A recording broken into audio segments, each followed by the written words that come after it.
Hello guys, ayun, kakain na kami. Almusal ng tanghalian, di maiwasan ng sili. Ang ulam ko ay sinigang na bangos. So ngayon, di ba naman kasama ko, yung nanay gutom na gutom. Yung layo din ng anak niya, maling lang ulam ng bata. Masaya na siya.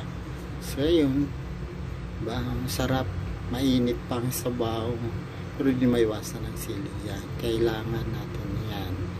So guys, kain na kayo. Kami ito, kain ng kain lang. Kailangan kumain ng kumain. Ayun. Nauhaw ang bata. Ayun, kumuha siya ng tubig.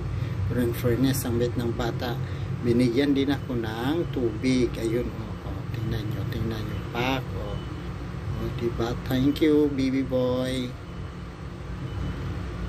Yun, tag-iisa kami yan. Ganyan, kabait ang bata.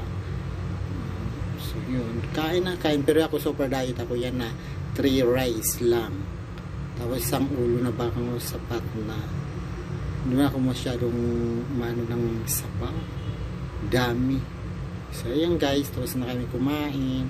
Thank you so much for watching.